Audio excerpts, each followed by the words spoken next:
क्या कहना है? हाँ, जैसे आपने देखा है, हाउस था और हाउस में मैंने जो स्लेटर हाउस का मुद्दा उठाया, क्योंकि जो स्लेटर हाउस है ये 2012 में बन के तैयार हुआ था और इसकी वजह से, स्लेटर हाउस की वजह से हमारे जो कृष्णा नगर के 6 मकान कोलैप्स हो गए और जो मकान कोलैप्स हुए वो कोलैप्स होने के बाद स्लेटर हाउस के ऊपर गिरे, जिसपे 28 करोड़ रुपए का ये हमारा स्लेटर हाउस भी एमसी का, जिसमें लोगों का पैसा कितना बर्बाद हुआ। मैंने इस बात को रखा, मेयर साहब के लिए मैंने इस बात के लिए रखा।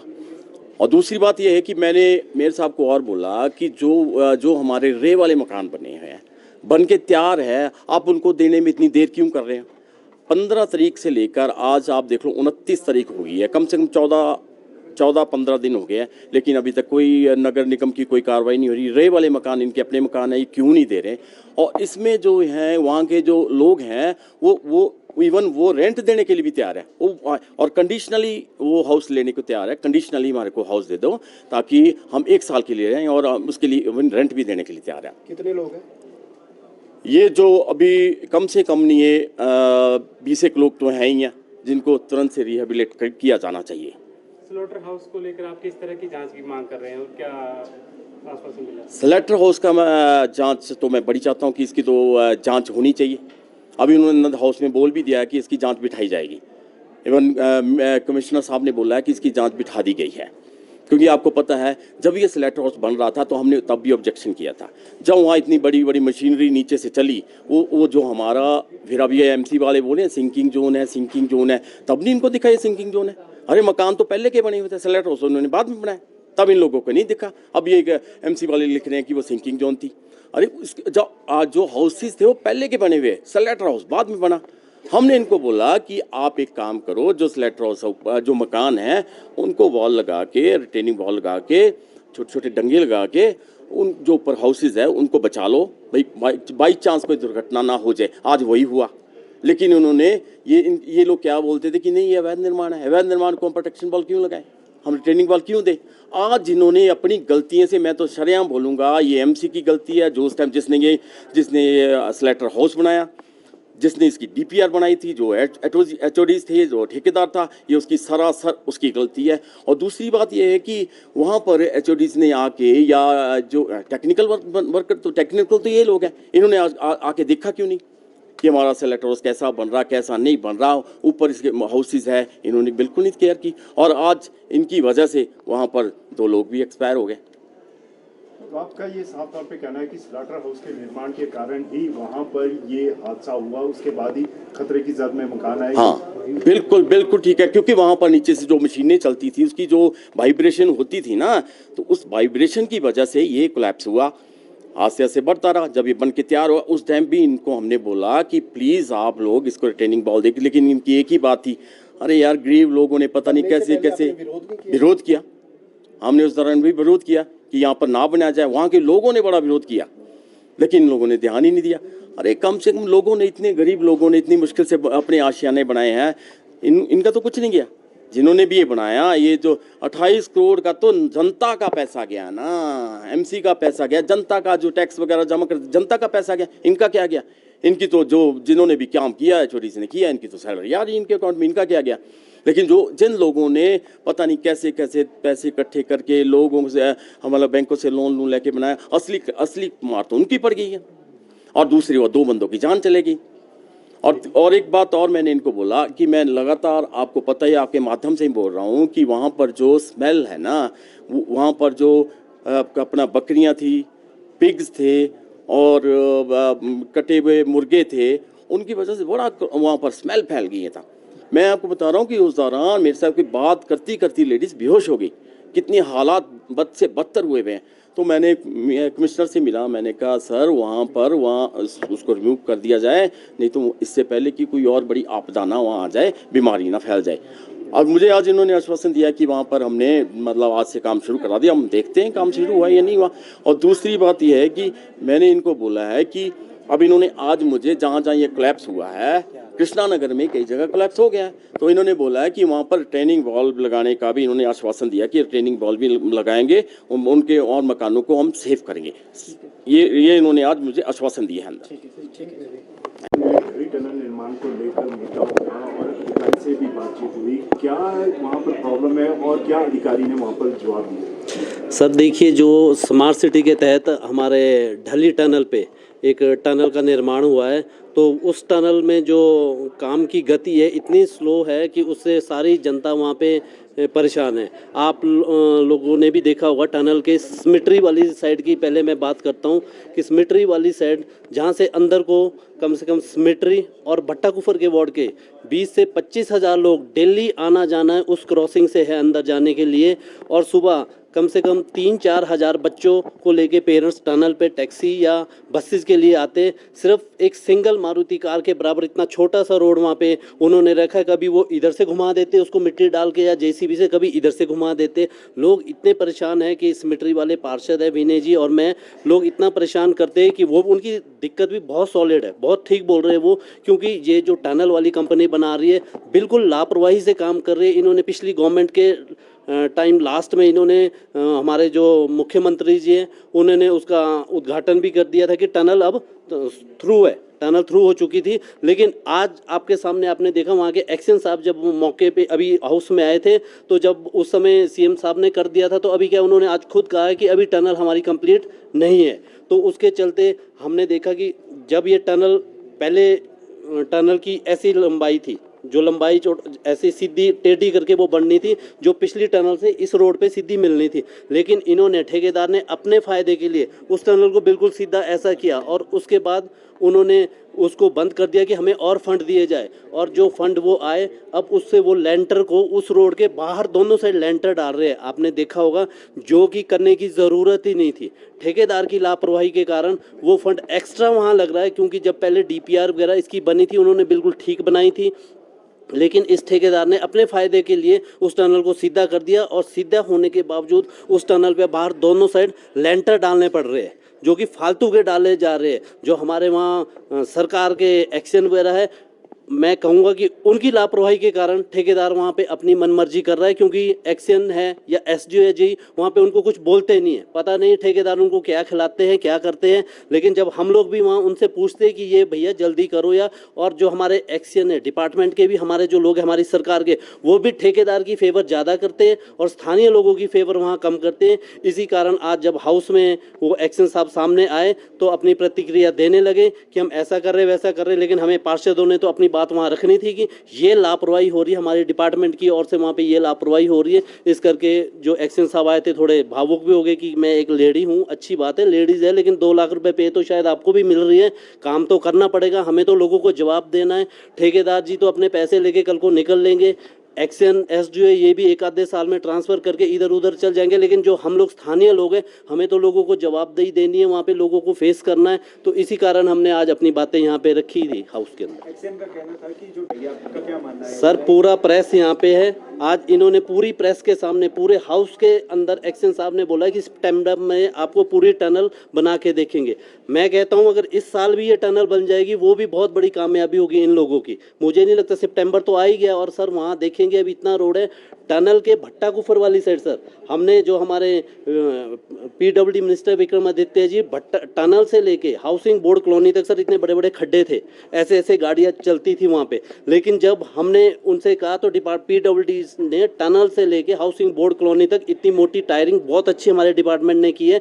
लेकिन इस टनल के एकदम बाहर वाली साइड जो पोर्शन है वहाँ पे 200-300 मीटर का पोर्शन है, उसमें इतने खड्डे हैं ऐसे लग रहा है ऊंट पे बैठ के जा रहे। कोई प्रशासन वहाँ पे जो हमारे डिपार्टमेंट है यहाँ पे जो काम का देख रहा है उस टनल का, एक बार भी वहाँ नहीं आता। देखिए वहाँ कितने, और सर डेली वहाँ मिट्टी डाल देते, मिट्टी के ट्रक डालते। मैंने पहले भी एक बार न्यूज़ लगाई थी कि नेशनल हाईवे मिट्टी से भरा जा रहा, वो सिर्फ उन टनल वाले करते हैं। और सर आपने देखा कितनी बारिश हो रही, और जब सर बारिश होती है वो मिट्टी दल दल बन जाता, इतने लोग वहाँ से पैदल जाते हैं।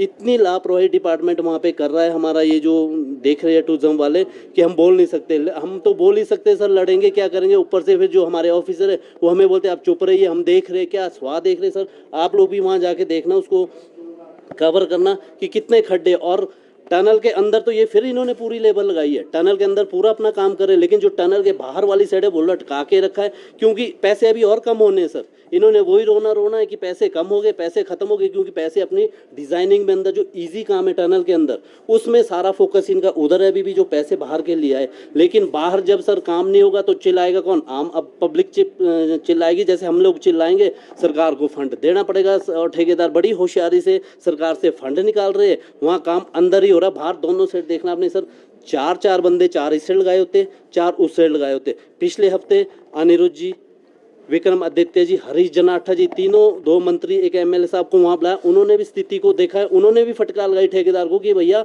आपका ढीला रवैया ये ठीक नहीं है। लेकिन इन पे जू नहीं रहेगी, क्योंकि हमारा डिपार्टमेंट भी मेरे हिसाब से सोया है। तो मैं आप लोग के हिसाब से अगर कोई इनके सीनियर ऑफिसर आज देखेंगे तो शायद जल्दी से काम करवाए। Thank you. तो आपका क्या मानना है? वो उसके सीरियस ही नहीं है सर, अंदर काम हो रहा है। पहले तो पब्लिक जहाँ चल रही है, 20,000 लोगों का डेली आना जाना वहाँ टनल वाली ओर से, जो ढली वाली साइड से कम 20,000 गाड़ियाँ ऊपर नीचे सर, हाउसिंग बोर्ड कॉलोनी, शनान, मल्याना, चम्याना, भट्टा गुफर की सारी गाड़ियाँ वहाँ से चलती है सर। जैसे ऊंट चलता है सर, ऐसे ऐसे गाड़ियाँ चल रही है। भाई डिपार्टमेंट को चाहिए यार, जहाँ से पब्लिक चल रही है उसको देखो। टनल उतना ही जरूरी नहीं, हमारे पास ऑलरेडी एक टनल है वो चल रही है। ये टनल सितंबर की बजाय अक्टूबर में हो जाए, लेकिन बाहर तो सेफ करो। ये अंदर अपना काम कर रहे, बाहर पब्लिक राम भरोसे चल रही है। देखिए, आज हमारा जो महीने का एक अंत में एक नगर निगम का हाउस होता है, उसमें विभिन्न योजनाएं जो नगर निगम के एस्टिमेट्स बनाते हैं, कार्य जो उनको एफसीपीसी में हमारे जो हाउस के लिए आता है फिर एस्टिमेट सारे, और अलग अलग जो कार्य थे उसको लेकर के सभी लोगों में चर्चा हुई, और जिसमें हमारा कुछ कर्मचारियों की सेवानिवृत्ति थी और कुछ रिटायरमेंट्स थी, कुछ एक्सटेंशंस थी और डेवलपमेंट के कार्य थे, जिसको लेकर के हमने चर्चा की। और स्मार्ट सिटी के लेकर भी, और विभिन्न कार्य, जैसे हमारा शिमला में जो है इस बारी बरसात में बहुत ज़्यादा नुकसान हुआ है और भयंकर नुकसान हुआ, जिसको लेकर के हमने बड़ी गहन चर्चा की, जिसको ख़ास तौर पे जो निकल के आया चर्चा में उसमें ड्रेनेज सिस्टम को लेकर के आया। बहुत हमारी जो ड्रेनेज सिस्टम है वो उतनी अच्छी नहीं है, उसको लेकर के भी हमने हमारी बड़ी डिटेल में चर्चा हुई, और माननीय मुख्यमंत्री ने भी इस पे हमें एक संज्ञान में लाया है। हमने उनके भी कि हमारा जो ड्रेनेज सिस्टम है वो ठीक नहीं है, और जोलॉजिकल रिपोर्ट्स और अलग अलग जो महकमे हैं सबको हमने इसमें लिखा भी है। हमारे जो शिमला के सांसद हैं, चाहे वो सुरेश कश्यप जी हैं और सिकंदर कुमार जी हैं, उनको भी हमने पत्र के माध्यम से शिमला के लिए इस आपदा में हमारी मदद करने की हमने आग्रह किया है। और विभिन्न जो हमारे चाहे वो बैंक्स है, उसमें CSR के माध्यम से सभी जगह हम अलग अलग क्षेत्रों में हम जाएंगे और अपना सरकार के समक्ष भी अपना इस जो डेवलपमेंट के कार्य हैं, नालों का चैनलाइजेशन सबसे ज़रूरी है, और आपका हमारा जो ड्रेनेज सिस्टम है उसको इम्प्रूव करने की ज़रूरत है, बहुत ही ज़्यादा ज़रूरत है। और जो हमारा छतों का जो डाउन पाइप्स आती है उसको लेकर के भी हमने चर्चा की है, उसका जो पानी है वो प्रॉपर ड्रेनेज में जाए। ये सारी विभिन्न चर्चा हुई हैं। वो उसकी जो जांच है ऑलरेडी, कृष्णानगर की जो जांच है वो ऑलरेडी उसकी अध्यक्षता हो चुकी है। उसमें सरकारी लेवल पे भी एक जांच कमेटी बनाएगी, और उन्होंने एक विजिट भी किया उसको लेकर के। उसी तरह से समर हिल में भी इसी तरह की कमेटी बनी है, और जो सरकार के चीफ सेक्रेटरी लेवल पे उस पर ऑलरेडी इसका ध्यान आ चुका है, और एक कमेटी हमने भी इसका संज्ञान लिया है कि जो हमारे लेवल पे जो लगता है जिसके भी उसके अगेंस्ट एक्शन हो, कार्रवाई हो। तो वहीं पर सर टाउन हॉल में जो आईएम कैफे खुल रहा है उससे वहाँ पर हेरिटेज भवन की छेड़छाड़ को लेकर भी मुद्दा उठा है कि वहाँ पर हेरिटेज कमेटी द्वारा अभी तक कोई विजिट नहीं हुआ। देखिए, हमारी जो कमेटी हमारी बनी थी उसमें आज उन्होंने अपनी रिपोर्ट को सबमिट किया। उसमें उन्होंने कुछ चीज़ें हाउस के सामने रखी कि जो बाहर का जो उसमें हमने जो नगर निगम की तरफ से जो कुछ नोटिस गए थे, उसको जो उनको कमेटी की तरफ से जो नोटिस सर्व किए गए थे उसका जवाब भी हमने मांगा है, और किन कारणों से आपने बाहर एसी और वो लगाए गए हैं, उसका भी हमने जवाब मांगा है। और उसका जवाब देने के साथ साथ और दूसरी हमने एक चीज़ और रखी है कि उसको बैठने के साथ साथ हमारे पास अपने पास भी नगर निगम में मैंने ये प्रस्ताव अपने माध्यम से मैंने इस प्रस्ताव को रखा कि हमारे पास हाउस में करने के लिए बैठक मीटिंग हॉल नहीं है। जो ऊपर जो हमारे पास जहाँ मेयर ऑफिस है उसके साथ खाली पड़ी जगह है, तो माननीय उच्च न्यायालय में भी ये मामला चल रहा है और नगर निगम भी इस पे चल रहा। मैं माननीय उच्च न्यायालय से भी आवेदन के माध्यम से हम उसको अपनी आवाज़ को रखेंगे क्योंकि नगर निगम एक टाउन हॉल जो है वो एक है तो नगर निगम का, लेकिन हमारे पास बैठने के लिए और नगर निगम की हाउस की मीटिंग करने के लिए जगह नहीं है। हमें बचत भवन में इसके लिए जगह समय लेना पड़ता है और माननीय उच्च न्यायालय में भी हम इस बात को रखेंगे कि हमारी जो नगर निगम का हाउस है वो टाउन हॉल में ही हो। बिल्कुल, हमने इसमें बहुत गंभीरता से लिया है। अब जो उसको शो कॉज नोटिस जाएगा, चाहे वो किसी भी डिपार्टमेंट से कंसर्न होगा, उसको जवाब उनको देना पड़ेगा क्योंकि ये नगर निगम का एक इलेक्टेड हाउस होता है। ये इसको जो भी इसमें इग्नोर करेगा उस पर हम उसका शो कॉज नोटिस के माध्यम से उसका जवाब मांगेंगे, ज़रूर मांगेंगे। सर, एक जो पार्षदों को 5-5 हज़ार रुपये दिए जाएंगे 3 महीने में, क्या है सर? देखिए, मेरा ये कहना है कि हमारा वार्ड सभा होती है, क्वार्टरली होती है।